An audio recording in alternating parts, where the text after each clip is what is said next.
A vida só tem sentido quando se tem um amigo.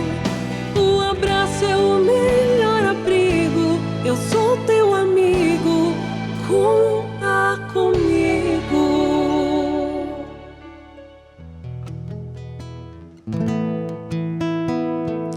O que agrada a Deus em minha pequena alma é que eu ame minha pequenez e minha pobreza.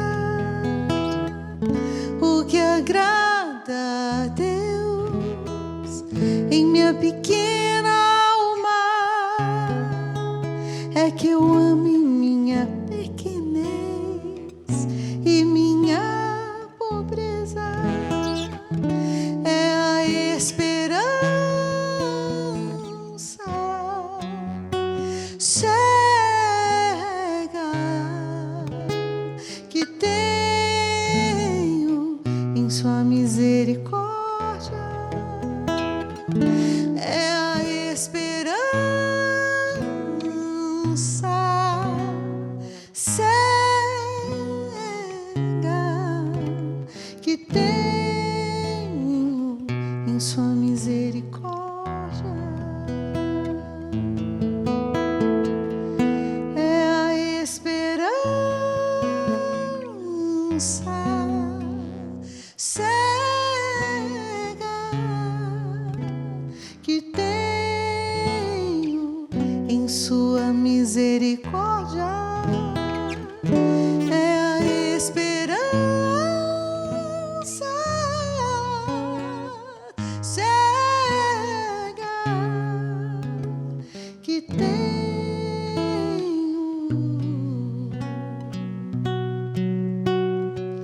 em sua misericórdia. Misericórdia.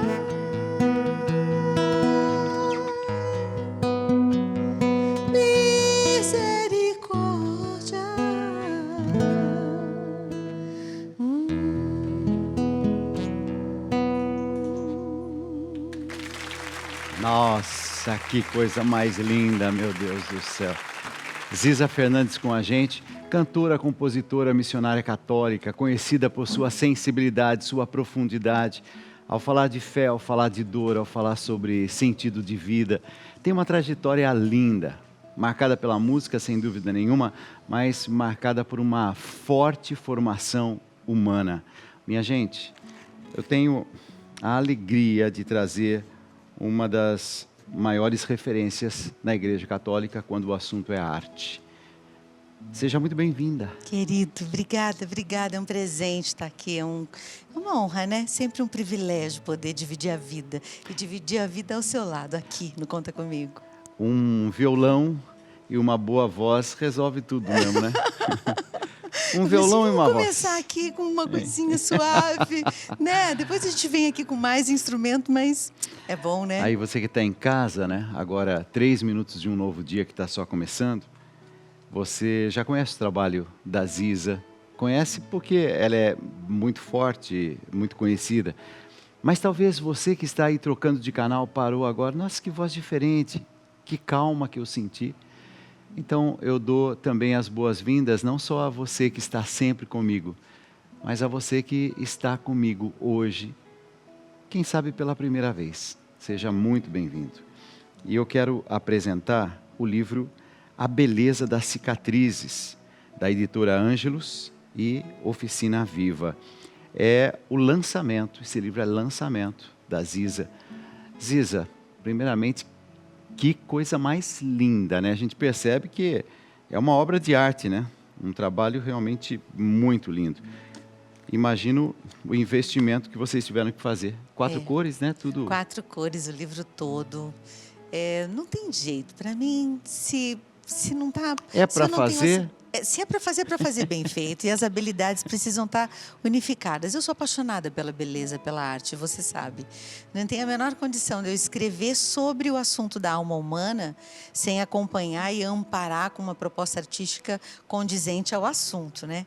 Então, todo o livro é permeado com a arte do Kintsugi. que é essa proposta japonesa de valorização de uma peça de cerâmica quando ela se quebra e ela é toda refeita, toda colada com ouro. E ela fica muito mais valiosa depois de quebrada, depois de refeita, depois de reconstruída.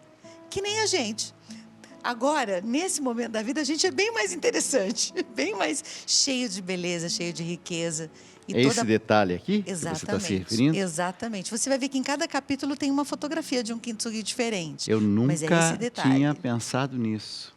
E é verdade, né? Isso. É encantador. É encantador. Quer dizer, aquilo que dava a impressão que estragou, não tem mais jeito. Exatamente. Não só tem mais jeito. Olha o detalhe disso, gente. Exatamente. Vai ficar muito mais bonito. E fica muito mais bonito porque tem história, porque tem passado redimido no presente, disponível para o futuro. E todo o livro, todo ele, toda a arte, toda a diagramação está baseada nesse conceito artístico.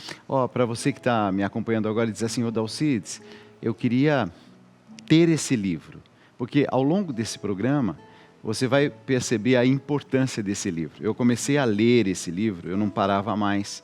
E eu fiquei compulsivo. E aí eu fui lendo, rabiscando, né? Ai, aqui, amor, ó os detalhes, orgulho. Olha os detalhes aqui, ó. Ó, que coisa mais linda, ó. Aí você que está em casa fala assim, mas Dalcides, você lê mesmo? Leio. Só que eu queria começar a nossa conversa com o final do livro. No final do livro tem uma frase que para mim é a frase mais linda que eu já vi num livro. Ninguém me tira o dom de amar. Mas isso é genial. Podem fazer tudo, podem me tirar a casa, podem me tirar o carro, podem me tirar a pessoa com a qual eu vivo, podem me tirar os filhos, podem me tirar tudo. Mas ninguém consegue, se eu não permitir, me tirar o dom de amar. Acho que em muitas circunstâncias, se eu e você a gente for olhar para a vida mesmo, nós já tivemos muitas oportunidades de desistir da gente mesmo quando alguém, intencionalmente ou não, nos feriu. Né? Quando alguém tenha tido uma iniciativa ruim ou uma intenção distorcida sobre a nossa vida. Quando eu olho para mim, eu vejo muitas possibilidades que eu já tive na vida de desistir do meu melhor e do meu jeito de amar, do meu jeito de me entregar, da arte, da música católica, da minha habilidade de escrever, da minha habilidade terapêutica. E é interessante olhar com coragem para esse lugar, porque quando eu olho para essas decepções, eu tenho a liberdade de escolha. É a decepção que me move, é o que aquela pessoa me provocou, ou é quem eu sou chamada a ser depois dessa decepção que decide. Então, é aquela velha frase, né? O que é que eu faço com o que a vida me fez? E não olha só o que me aconteceu. Não, eu não sou vítima da maldade só. Eu posso ter sido alvo, vitimado da maldade de alguém. Mas não é essa maldade que me rege. Em inúmeras circunstâncias eu tive esse impacto e, ao mesmo tempo, nessa dúvida. Desisto de mim ou não desisto? E eu fui entendendo que eu sou a gestora desse lugar que Deus me deu. Deus, Ele continua apostando em mim. Mas sou eu que tenho que gerir e tal. Sou eu que preciso me dar outra chance e dizer, não, peraí.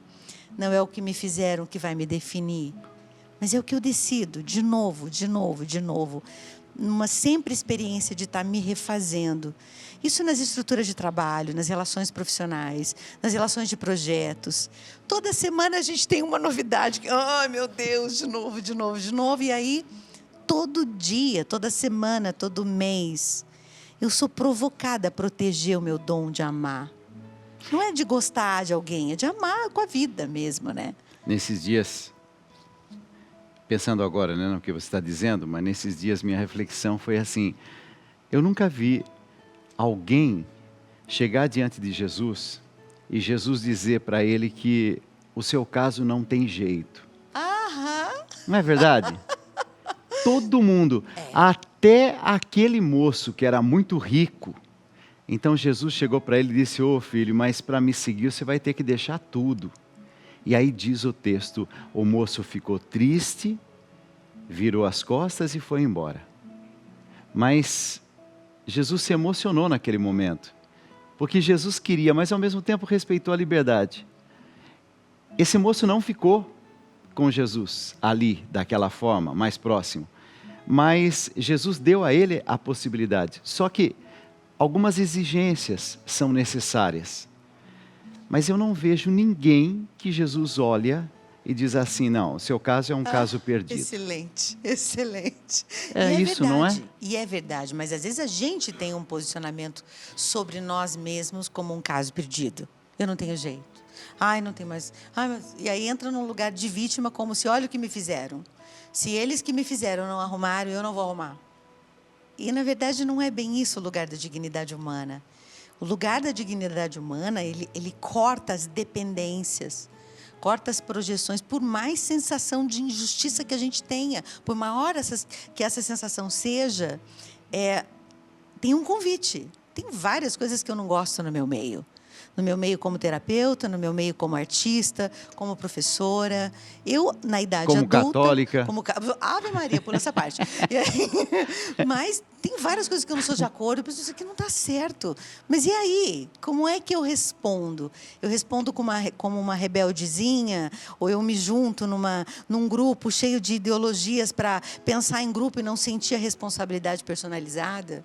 Não, eu não abro mão da minha vida. Bom, não posso. Ziza Fernandes vai assim conversando, e se você quer aprofundar tudo isso que a gente está falando aqui, eu estou seguindo esse livro, minha gente. Um dos mais lindos livros que a vida me deu oportunidade de assim ler. Podemos ir para uma música, pode ser? Podemos. Vou uma cantar música, uma... então você que até agora estava assim, pensativo, Dalcides, esse programa não estava esperando isso. Então faz o seguinte... Vai meditando e, ao mesmo tempo, vai entrando em contato com a gente, tá? Tem um telefone, tem um WhatsApp, conta um pouquinho das coisas que você está vivendo, entre em contato com a gente, fale um pouquinho da alma, do coração, das coisas que são importantes para você. Vai lá. Ziza. Vamos com Me Faz Capaz. É uma canção também que acho que vai exatamente para esse assunto, né? Quando eu e você temos esse movimento de desistir. Vou cantar uma canção para você lembrar exatamente que você tem saída e que é exatamente isso que o Dal disse, né? Todo mundo tem jeito, mas todo mundo precisa querer o seu jeito, né? Vamos lá, Me Faz então. Capaz. Agora.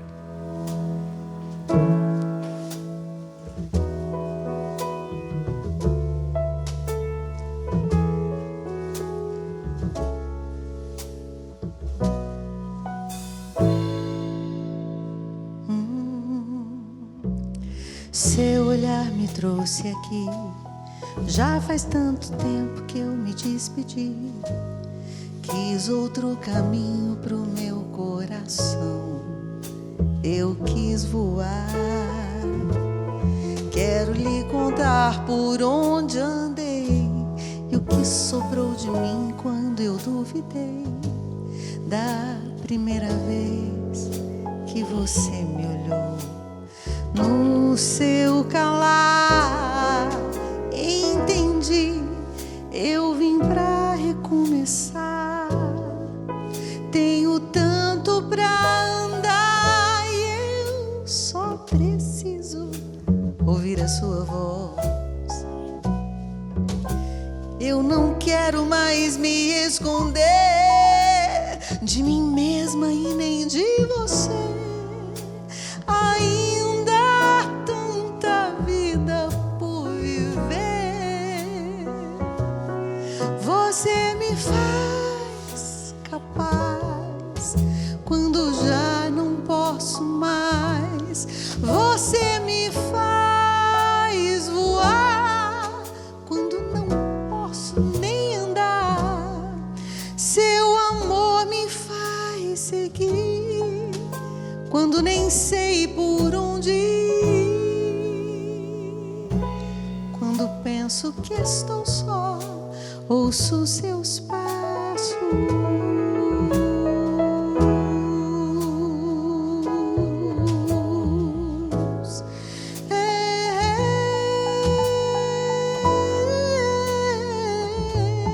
Você me faz voar.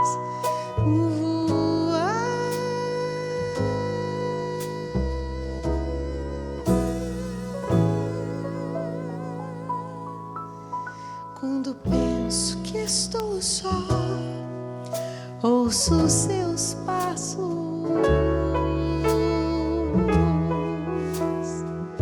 por aqui.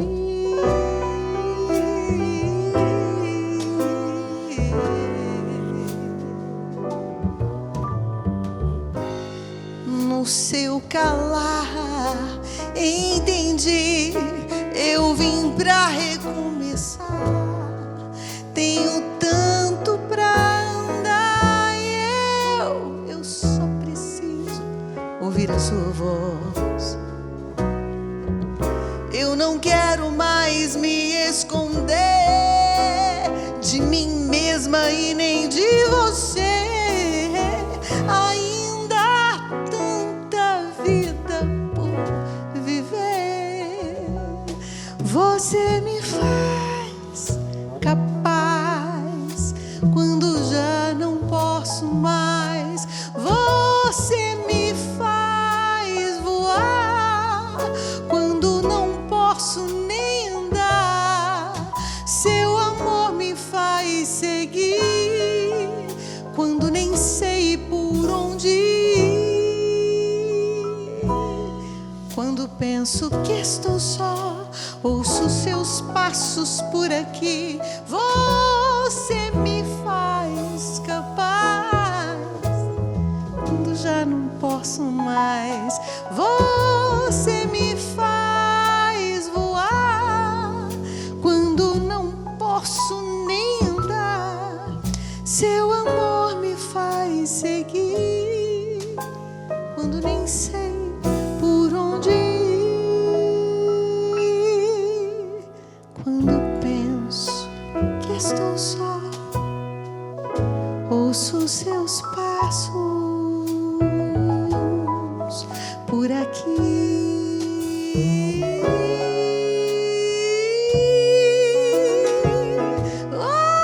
Ouço seus passos por aqui.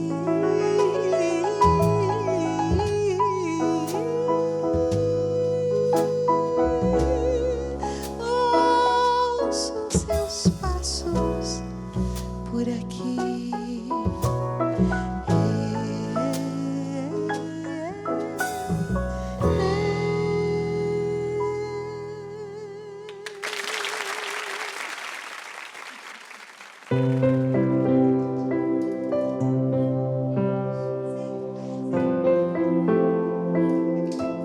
O silêncio aqui em casa pesa.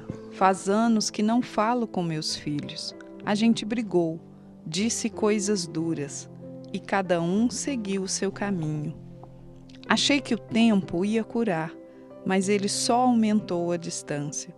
Sinto falta deles, mas o medo e o orgulho me travam. Será que ainda dá para recomeçar? Márcia.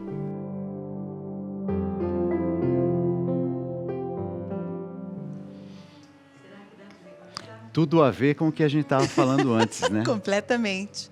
Márcia, eu cresci com uma verdade muito, muito dura ao meu redor, na minha casa. Era uma casa muito violenta. Violenta fisicamente mesmo, onde a agressão era a comida nossa de todo dia.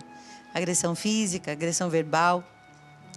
E teve uma coisa em especial, que não foram os livros, nem os cursos, nem a minha formação acadêmica, que me ensinou. Foi a vida mesmo.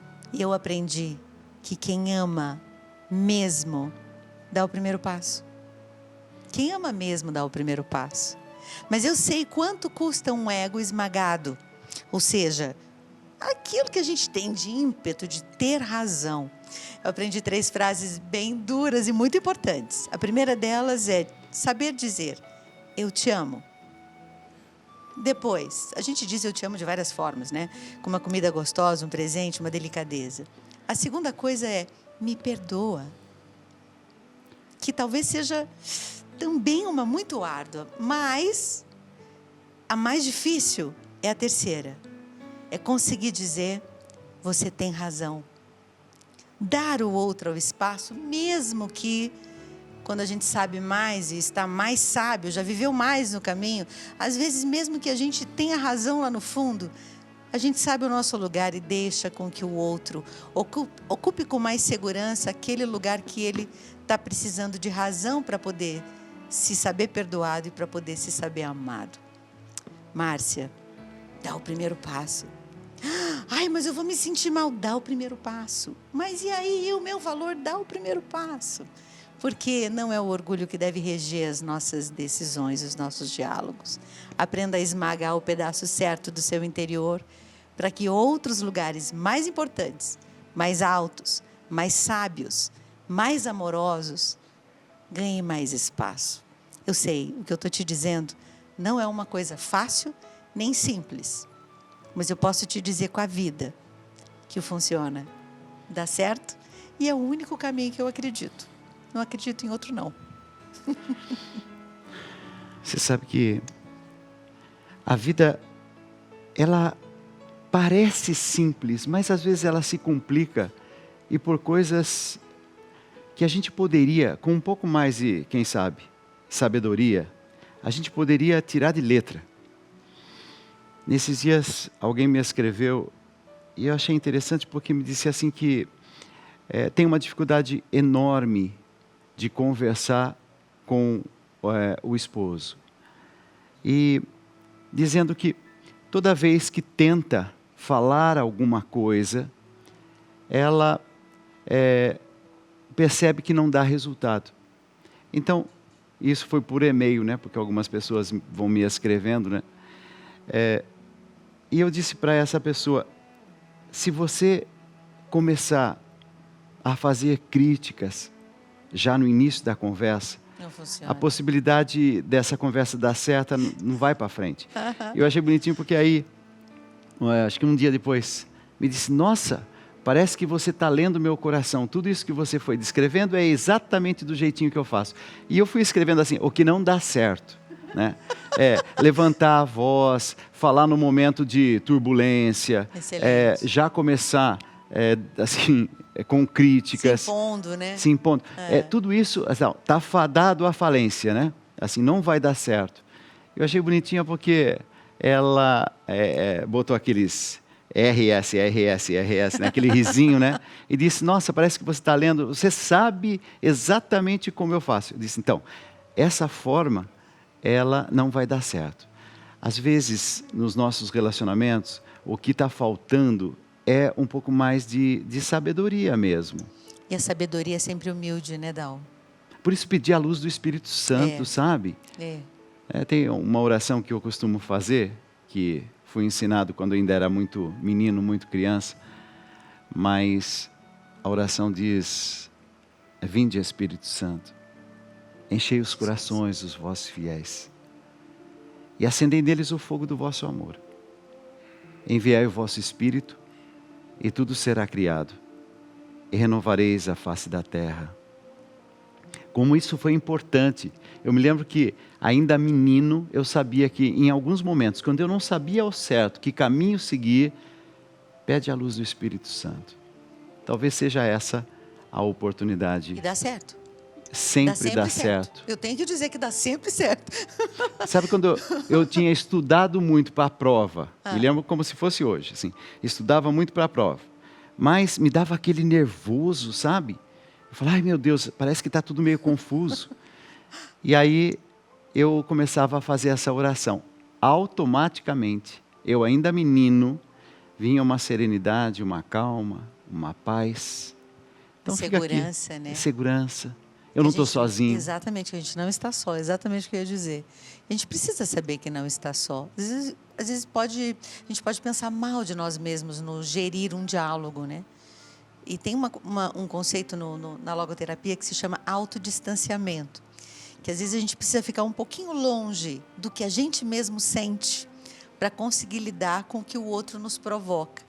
A isso eu chamo de paciência na hora de dialogar. Espera um pouquinho. Espera só um pouquinho mais. Espera a hora certa. E aí é a hora que o Espírito fala, né? E pode ser também que você seguiu todos esses caminhos. Comigo já aconteceu, por exemplo. Segui todos esses caminhos e mesmo assim não dá certo. Então não é uma fórmula que é 100% de segurança. porque também depende do outro. Exatamente, não dá certo do que eu planejei. Do que eu planejei, Mas do que eu sobre pensei. mim, né? Tem situação que realmente, assim, a outra pessoa talvez seja muito difícil, ou eu seja uma pessoa muito difícil, determinadas coisas não acontecem da forma como a gente imaginou, pensou. A Luciana Lima escreveu para nós, e eu queria trazer aqui o recadinho dela. Minha pergunta é, o que fazer para harmonizar a dor da traição? Você sabe que a Luciana estava acompanhando o nosso programa, acho que 2 dias atrás, no Escolhas da Vida, e eu estava entrevistando a Ziza. Eu disse assim, as perguntas que forem chegando, e eu me lembro que só essa primeira pergunta você conseguiu responder. Foi. Não foi isso? E, então eu vou trazer agora novamente para quem está me acompanhando a resposta a essa pergunta da Ziza, e eu vou passar para as outras pessoas que foram me escrevendo e que foram pedindo orientação. Luciana, quando a gente fala de traição, a gente fala de um lugar muito dolorido na alma. Você deve ter visto o título do meu livro, que se chama A Beleza das Cicatrizes. Com certeza eu posso lhe dizer seguramente que uma das cicatrizes da minha alma é já ter sido traída. E quando eu digo traição, eu não digo só traição amorosa. Eu digo traição familiar, traição fraterna, traição profissional. Tem vários níveis de traição, vários lugares de traição. Talvez o que você esteja me dizendo é sobre a traição amorosa. Sobre esse lugar da alma feminina, eu lhe diria com muita segurança do meu interior. A traição não se harmoniza. Que nem a gente faz harmonização facial, né? Eu nunca fiz, mas eu imagino que seja mexer um negócio para esconder um outro, né? Para poder ajustar alguma outra coisa. Para algumas pessoas fica até legal, mas quando a gente olha mesmo, a gente percebe que tem algo ali. E eu queria lhe dizer, o perdão depois de uma traição não é esquecimento, não é falta de memória. O que a gente precisa é saber que não é a partir da dor da traição que a gente decide dar um espaço de recomeço para aquela pessoa, ou também ter um distanciamento ao ponto de você permitir que aquela pessoa tente melhorar, tente se resolver. Eu te conto muito brevemente que eu tive a oportunidade, não foi o caso de uma traição, mas eu tive a oportunidade de poder ajudar o meu ex-marido. Eu costumo chamar ele de ex-falecido, nunca marido que não morreu. Porque pela nulidade matrimonial que eu vivi na igreja, ele nunca foi meu marido. E aí eu precisei que ele desse uma morrida nos meus afetos, porque eu, tinha me separado.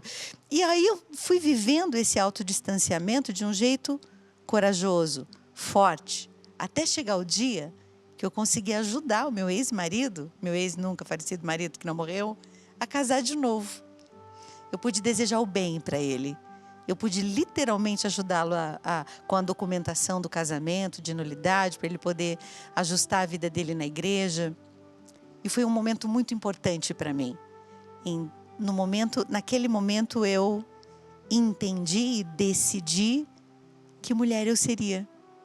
Como é que eu ia continuar vivendo? Que tipo de pessoa eu sou quando eu lido com as minhas cicatrizes? E eu lhe diria exatamente a mesma coisa. Não devolva na mesma moeda. Não fale no mesmo canal. Seja mais alta. Seja superior a você mesma. Não aos outros, mas a você mesma. Nunca responda a uma dor provocando outra. Responda sempre em outro nível. Eu tenho certeza que você vai ser uma mulher bem melhor depois.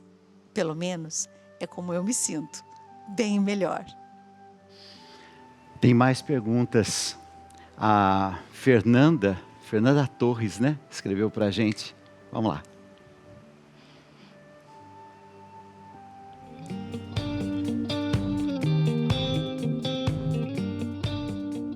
Steve Jobs, apesar de sua genialidade, era conhecido por sua personalidade difícil, o que pode ter raízes em sua infância marcada pelo abandono e adoção. A infância é determinante na formação do adulto, e traços como egoísmo, empatia, impulsividade e disciplina precisam ser trabalhados desde cedo. O egoísmo é natural nos primeiros anos, mas deve ser moldado para que a criança aprenda a considerar os outros. A empatia, essencial para conexões humanas, deve ser incentivada com diálogos e respeito às emoções alheias. A impulsividade precisa ser controlada para evitar decisões precipitadas, enquanto a disciplina ajuda na adaptação às mudanças da vida. Lidar com conflitos desde cedo ensina a argumentar e respeitar diferentes pontos de vista, evitando posturas autoritárias ou intransigentes. Palavras simples como por favor e obrigado fortalecem as relações e evitam atitudes egocêntricas. Além disso, reconhecer erros e aprender com eles é essencial para o crescimento pessoal. Educar uma criança exige paciência e consistência, pois cada ensinamento é uma semente que, bem cultivada, gera adultos empáticos, resilientes e preparados para a vida. Afinal, a infância é o alicerce onde toda a história começa a ser escrita.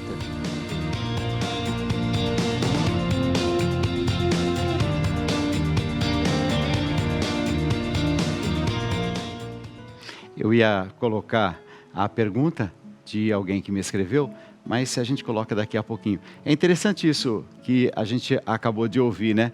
Apesar de seu brilhantismo, Steve Jobs, né, que a gente bem conhece aí, dos nossos celulares, era conhecido por sua personalidade difícil, com momentos de antipatia. Quantas pessoas você conhece e que são gênios, mas não são as pessoas mais fáceis de se relacionar? Só que nós temos, cada um de nós, a nossa história. E no seu livro, tem um trecho aqui que me chamou muito a atenção. Está na página 182.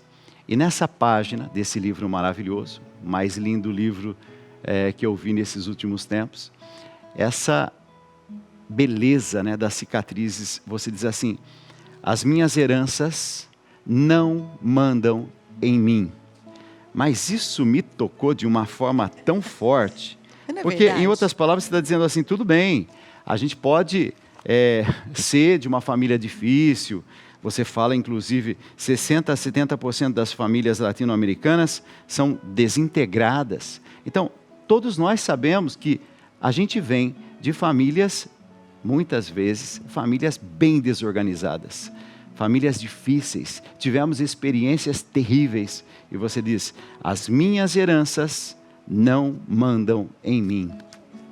Eu acredito piamente nisso, porque se eu fosse um resultado das minhas heranças, eu ia ser um estrago completo. Porque, pensa, eu venho de uma família violenta, eu venho de uma família... Meu pai morreu bebendo, misturando bebida com remédios. Então, eu venho praticamente de um caminho suicida, onde meu pai não teve limites esclarecidos. Eu tenho uma mãe que é linda, que é querida, que é maravilhosa, de um bom humor maravilhoso, desde que esteja medicada, porque ela é bipolar. A minha mãe sem remédio é um estrago. Ou seja, eu tenho isso no meu sangue. Eu tenho isso nas minhas heranças. Eu tenho um temperamento difícil. Eu tenho uma tendência à depressão ou à bipolaridade. Eu tenho a tendência ao alcoolismo. Está tudo em mim. Mas eu não sou completamente a minha herança. Eu tenho a minha hereditariedade, eu tenho a influência do meu meio, mas nada disso aniquila a minha liberdade de decisão. Eu preciso ampliar minha percepção da vida ao ponto de ser livre para decidir ser diferente, para decidir ser uma mulher nova, para não ser a cópia da minha mãe nem a cópia do meu pai. Eu amo tudo que eu tive de herança e de hereditariedade. A minha mãe é uma colérica em altíssimo grau. Eu também sou colérica. Eu posso não parecer, gente. Aqui eu estou bem calminha. Mas eu sou um furacão. Daú me conhece trabalhando. Eu sou um furacão trabalhando. Eu adoro ter essa hereditariedade da minha mãe, porque meu pai era um melancólico, meu Deus. Mas eu posso selecionar com consciência. Quanto mais eu tenho consciência de mim mesma, quanto mais eu me conheço como pessoa, quanto mais eu conheço as minhas tendências, mais eu posso ser livre diante delas e me exercitar em ser diferente. Então, é verdade, as minhas heranças não me definem por completo. Elas podem ser o meu alvo de luta sempre. Sim, porque genética é genética. Eu não vou trocar de pai e de mãe. Mas não é a herança genética que administra a minha liberdade pessoal. E, além disso, tem o Espírito Santo, né? Sou católica. Tem aqui um cheiro de incenso na minha alma. Então, tem aqui um exercício poderoso de olhar para Deus e dizer a Ele: eu quero a mulher nova que o Senhor planejou para mim. Então, só me ajuda a ver o caminho por onde eu vou honrar a minha herança, mas não vou ser devorada por ela. Entendi uma outra coisa também. No seu livro você diz assim que esse autoconhecimento é o primeiro passo e é o passo mais importante. Com certeza. Ou você toma consciência daquilo que você é, ou você vai passar a vida se lamentando e tentando colocar a culpa em alguém. Sempre. Você falou aqui agora há pouco duas coisas muito fortes, por exemplo, sobre alguma característica do seu pai, alguma característica da sua mãe. Só que existe uma certa leveza em falar de coisas Sim. muito duras. Sim. Essa leveza eu entendo que é o autoconhecimento. Quer dizer, autoconhecimento não se trata de negar nada. Exatamente. Olha para a minha história, sei das fragilidades. Aceitar, né? E aceito isso. Eu vim deste casal, Perfeito. eu vim desta família. Quanto mais eu nego e não aceito, mais agressiva eu fico. Perfeito. Então, quanto mais aceitação eu tenho, mais serenidade e mais espaço para inteligência, né? Mais espaço para sabedoria em boas decisões. No conflito, a gente perde a capacidade de liberdade. Podemos cantar mais uma música, pode ser? Podemos. Então, mais uma música. Agora já passamos da 00:30, hein? Eu vou pedir uma coisa. Nós estamos chegando no finalzinho desse mês. E se você pode, esse está sendo um mês muito difícil para nós. Se você pode, nos ajude a manter esse programa nas nossas madrugadas. Eu não quero nada para mim, eu não tenho direito a nada da sua doação. Mas sem a sua doação, eu não consigo pagar esse satélite que está agora jogando essa imagem para todo o Brasil. Existem profissionais envolvidos para que esse projeto aconteça. Então eu preciso muito da sua ajuda. Volto a dizer, eu não tenho direito a 1 centavo seu, mas tudo que você doar vai ser para esse projeto de evangelização. Torne-se também um evangelizador junto comigo. Faça sua doação. Pode ser agora, através dessa chave Pix que está aparecendo. Tá bom? Obrigado. Vai. Acho que a canção vai ser pertinente. Você vai ver. Recomeçar. Quando... Ah, coisa linda. Ah, já sei. Vai lá.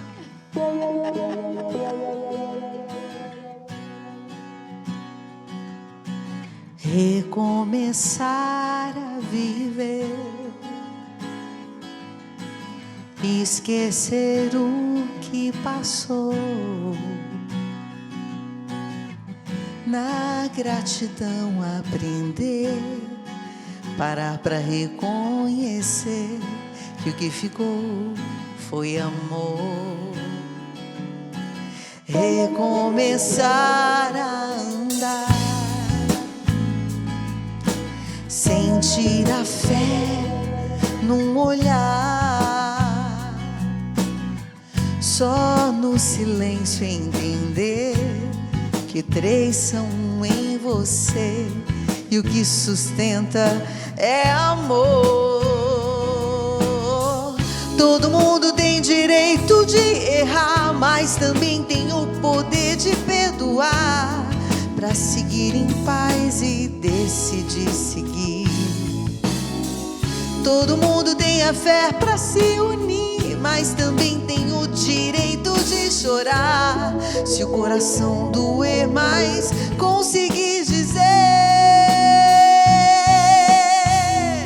que o amor nunca desiste, tudo suporta e tudo crê. Na dor jamais se dobra, tudo espera, pra tudo vencer.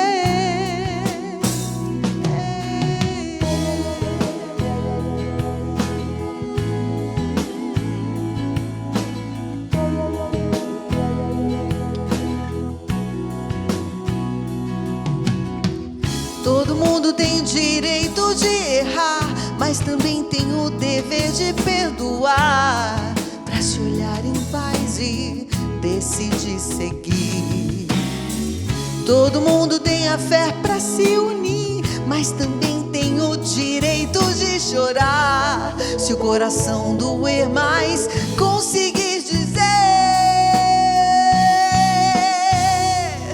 que o amor nunca desiste, tudo suporta e tudo crê. Na dor jamais se dobra, tudo espera pra tudo vencer. O amor nunca desiste, tudo suporta e tudo crê. Na dor jamais se dobra, tudo espera pra tudo vencer.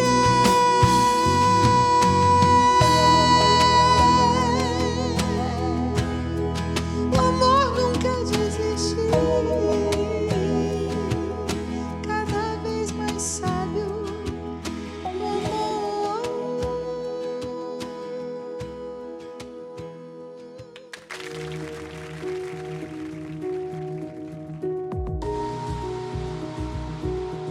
Eu amo meu marido, mas ele me machuca. Às vezes, ele é doce, atencioso, o homem com quem sonhei construir uma vida. Mas em outros momentos, ele se torna alguém que me machuca, física e emocionalmente. Eu me pergunto por que não consigo simplesmente deixá-lo ou dizer a alguém o que estou passando. Eu me sinto culpada e tenho medo de como ele reagiria se eu buscasse ajuda. Como posso encontrar forças para enfrentar essa situação?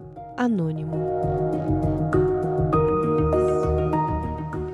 Que situação difícil, mas quando eu tenho sempre diante de mim uma circunstância que tem uma violência física, eu preciso tomar um posicionamento imediato. Imediato. Eu preciso saber me proteger. Eu sei que é duro, eu sei que é muito difícil, eu sei que pode complicar tudo, mas também se você não tomar um posicionamento de proteção, pode piorar muito, mas pode piorar muito mesmo. Então, eu lhe diria que você tivesse, por favor, uma iniciativa de autoproteção. Peça ajuda ou a alguém da família que possa lhe acompanhar, peça ajuda de um profissional que possa lhe acompanhar, porque eu sei, dá uma sensação de que a gente vai fazer mal à pessoa quando nós formos mostrar a ela quem ela tem sido. Mas eu ainda e sempre vou preferir a verdade à mentira.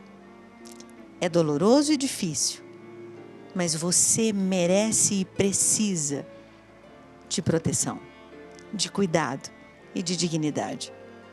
Então, junta força, escreve para alguém, tenta ter ainda que um primeiro passo, mas não dá para continuar assim, porque pode ser muito pior. E a culpa, ela é uma ilusão quando você sabe que a responsabilidade do que está acontecendo não é toda sua. Eu sei que pode ser complementar, eu sei que pode ser uma circunstância de dar gancho àquilo que o outro, é como o gatilho e o tiro, né? Mas precisa desengatilhar, precisa se separar para conseguir se juntar de verdade. Porque se continuar assim, não é um casamento de verdade. Força, força, força. Eu estou, assim, te ouvindo falar, eu estou imaginando quantas pessoas estão nos acompanhando agora. Estão dizendo, nossa, fui surpreendido. Porque, em geral, eu faço o programa fazendo as reflexões, as orações, mas eu acho que é sempre muito especial quando vem alguém de fora e diz algumas coisas que talvez a gente não tenha falado suficientemente aqui. Isso eu acredito também que é a ação do Espírito Santo. Você no seu livro fala assim, agressão nos relacionamentos vem depois da frustração. Gente, não é à toa que esse livro, assim, é livro de cabeceira mesmo, você tem que ter, porque é uma oração, ao mesmo tempo uma reflexão com profundidade. Eu estou lendo um trecho aqui, estou dizendo, nossa, isso serve para todos nós. Ficamos frustrados porque a outra pessoa não é aquilo, não fez aquilo, não quis aquilo que queríamos que ela quisesse, que esperávamos que ela fizesse. E a agressão pode acontecer de várias formas. Uma agressão velada, pelas costas, no silêncio, na fofoca, no WhatsApp, no grupo de amigos, no confronto direto, no tirar algo daquela pessoa, no fazer ela sentir falta. Entramos em jogos de falsidade que nem sempre trazemos para a consciência. Enquanto achamos que estamos sendo justos e, na verdade, estamos pura e simplesmente jogando. Quantas vezes nossos relacionamentos são jogos? Isso serve para o relacionamento a dois, mas serve também pelos relacionamentos numa empresa, serve relacionamentos de amizade. Quantas e quantas vezes existe um jogo? Nada é claro, nada é transparente. Tudo é um pouco subentendido. As indiretas. Isso tudo é uma forma de agressão também, né? Com certeza, é a agressão, é o passivo-agressivo. Olha, quando você me disse há pouco sobre a leveza de contar coisas tão difíceis, eu sempre fico pensando e entendo isso para a minha vida, que a única coisa que me traz descanso e leveza para viver é não ter nada para esconder. Não ter nada para esconder. Minha vida está na mesa. Qualquer botãozinho que você apertar de qualquer assunto, está disponível para dialogar.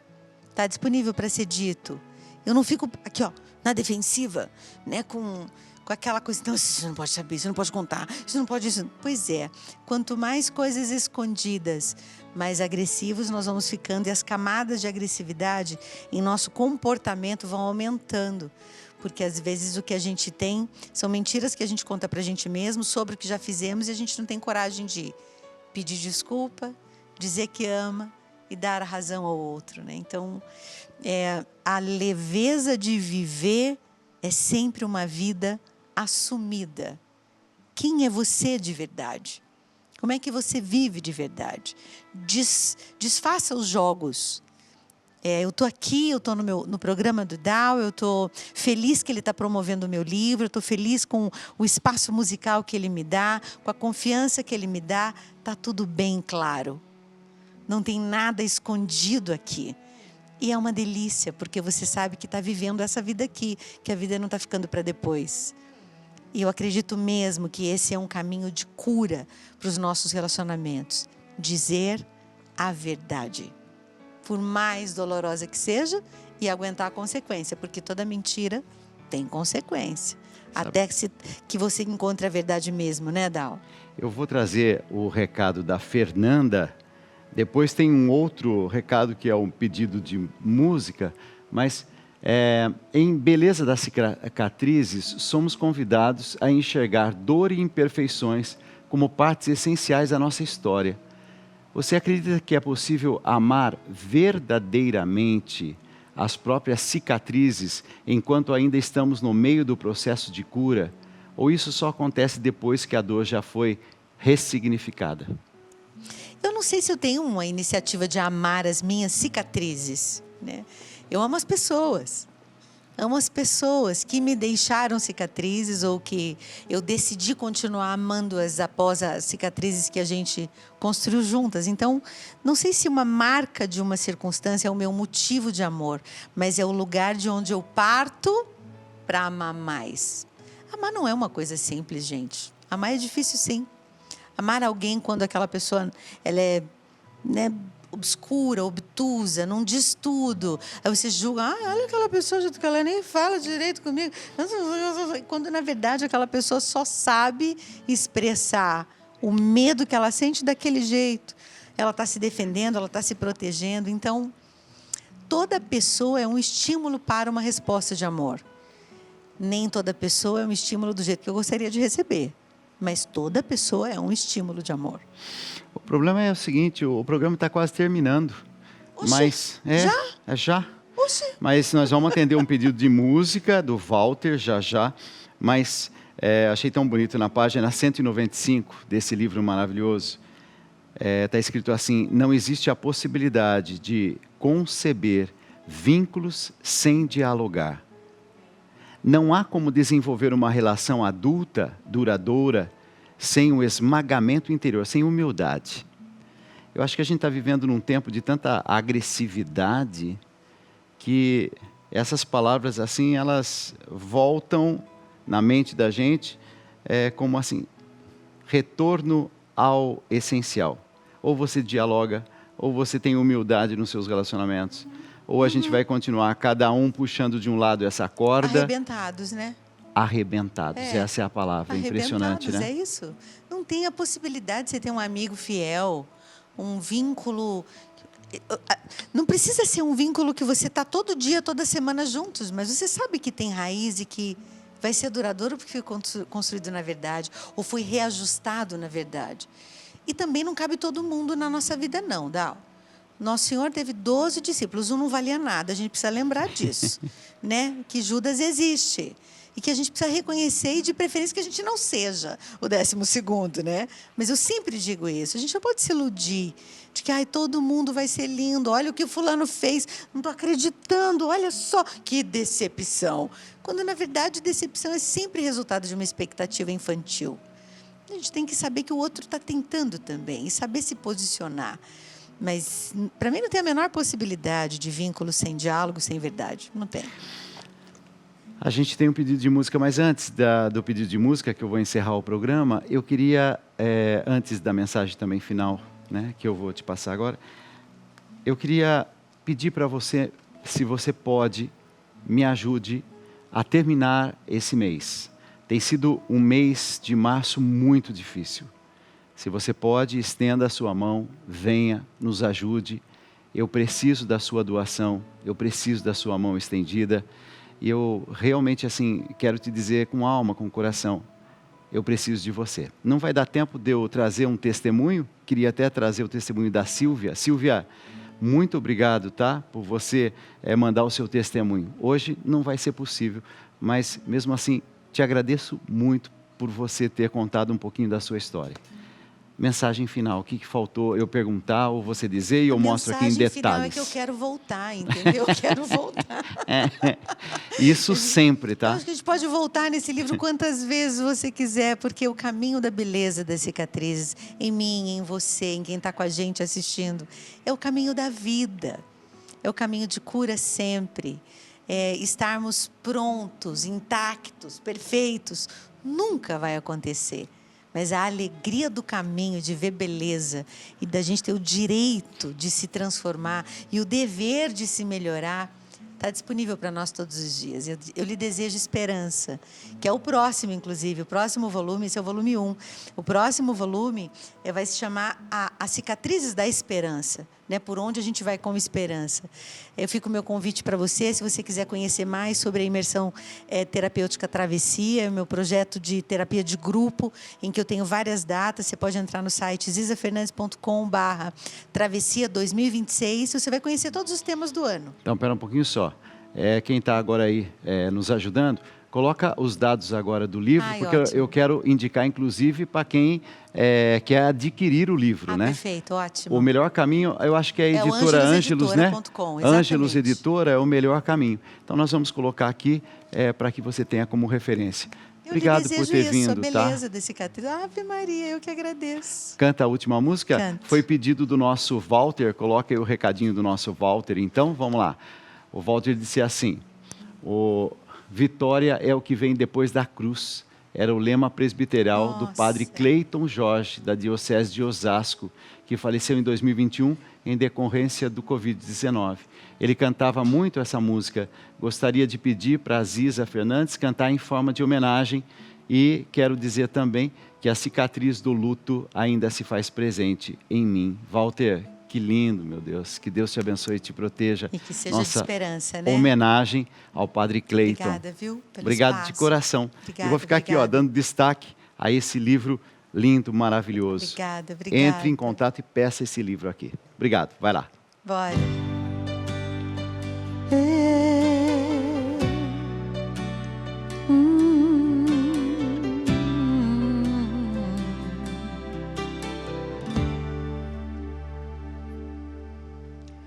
Meu Senhor, eu te ofereço a dor que existe hoje em mim, que parece não ter fim. Meu olhar sem forças vem te buscar, em tuas mãos vou me esconder, pra depois poder nascer. Hoje eu sei, eu não vejo nada além só tua palavra vem e me sustenta. Mesmo a paz já deixou meu coração. Não quero que a ilusão me maltrate mais. Vitória é o que vem depois da cruz, e ninguém há de condenar o que o teu amor tocar. Vitória é o que vem depois da cruz, e ninguém há de condenar o que o teu amor tocar.